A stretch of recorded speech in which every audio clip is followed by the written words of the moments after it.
आपको स्वरूप बता दिए और मैं आपके माध्यम से कांग्रेस को चुनौती दे रहा हूं।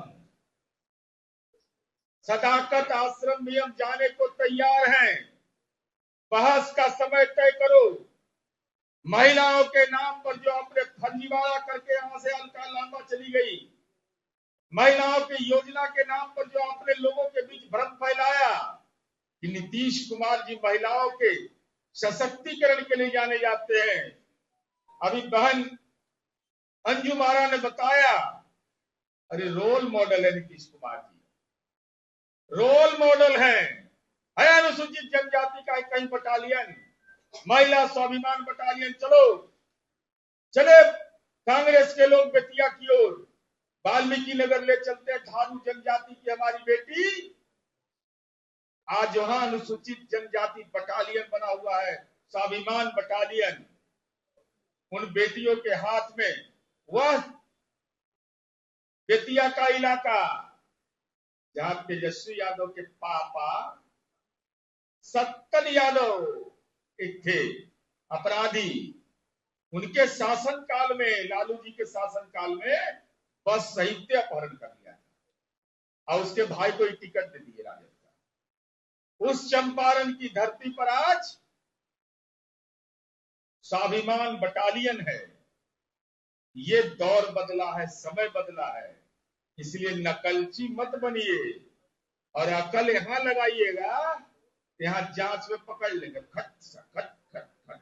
हम लोग के पास मशीन है, इसलिए असत्य बोल करके स्वतंत्रता सेनानियों का अपमान मत कीजिए। ये बिहार आजादी की लड़ाई में अपनी भूमिका अदा की है और कांग्रेस के नेता का तो कर्नाटक मॉडल, हम मॉडल अपनाते हैं जी। अरे हम जिधर देखते हैं देश उधर देखता है। बेटियों के मामले में हमने जो काम किया है, देश के विभिन्न राज्यों ने उसको अपनाया है। इसके अलका लांबा जी भविष्य में जब भी यहाँ ज्ञान देने आइए तो होमवर्क करके आइए, न तो खाता सही जारी कर देंगे। कर खाता में पैसा ले आया है, खाली झूठ फरेब कर करके। इसका कारण क्या है कि 2024 के लोकसभा चुनाव में महिलाओं का वोट सबसे ज्यादा जनता दल और एनडीए को मिला।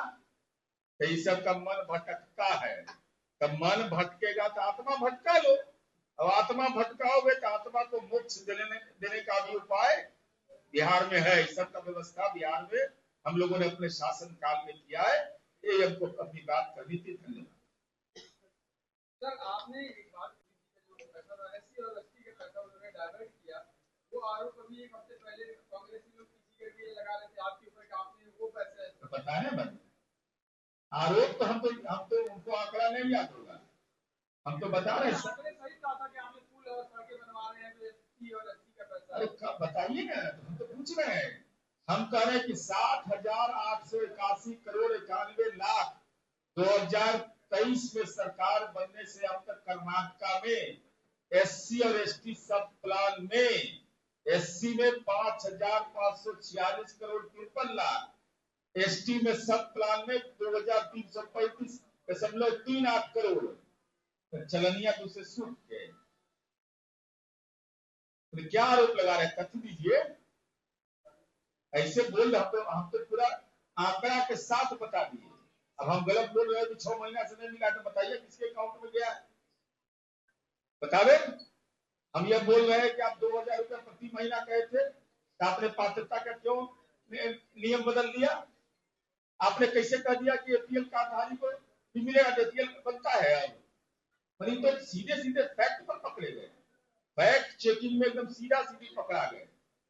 इसलिए कोई आरोप लगाता है तो हम लोग कई दिन पहले अलका लांबा आई, 5-7 दिन पहले, तब पढ़ते उठते मेहनत करके तब ये बोलते हैं। ये लोग बिना पढ़ले आके पढ़ाका छोड़ दीजिएगा तो हम छोड़ देंगे, हम भी पीछा करते हैं। धन्यवाद। तमाम बिंदुओं पर श्रीमती पूजा पैट्रिक जी ने आप लोगों के समक्ष चर्चा किया है कि निश्चित रूप से हम लोगों को भी बहुत घोर आश्चर्य हुआ कि कांग्रेस की राष्ट्रीय प्रवक्ता श्रीमती अलका लांबा जी महागठबंधन और कांग्रेस की राजनीतिक ठगी का वो किस तरह से हिस्सा बनने के लिए जो महागठबंधन में दूसरी भी पार्टियां बोलती रही हैं, तो कांग्रेस भी कल इस चीज की अनाउंसमेंट की है।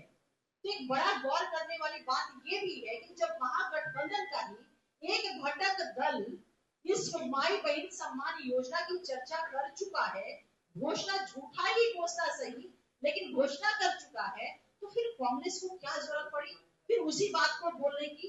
तो देखिए मामला ये है ना कि कांग्रेस को इस बात को बखूबी समझ है कि हमारी राजनीति की जो जमीन है वो खो गई है और खोई हुई राजनीति को पाने की वो हताशा है और इसके अलावा कुछ भी नहीं। महागठबंधन की आपसी फूट परिलक्षित होती है और कांग्रेस की प्रासंगिकता की भूख ये घोषणा जो है वो दर्शाता है। और कांग्रेस की जब ये घोषणा उन्होंने किया तो मुझे लगता है कि कांग्रेस का जो इतिहास रहा है, ऐतिहासिक उसकी निष्क्रियता रही है, उसका एक बड़ा लंबा चौड़ा हिस्ट्री है। भ्रष्टाचार, बेरोजगारी और वादा खिलाफी के लिए कांग्रेस जानी गई, तभी तो उसकी जमीन राजनीति की जमीन खिसक करके रह गई है। जहां एक तरफ हमारी सरकार, नीतीश सरकार, बिहार की बेटियों को, महिलाओं को राजनीतिक तौर पे, शैक्षणिक तौर पे, आर्थिक तौर पे और सामाजिक तौर पे आत्मनिर्भर बनाया है उन्होंने और बना रहे हैं, लगातार कोशिश हो रही है।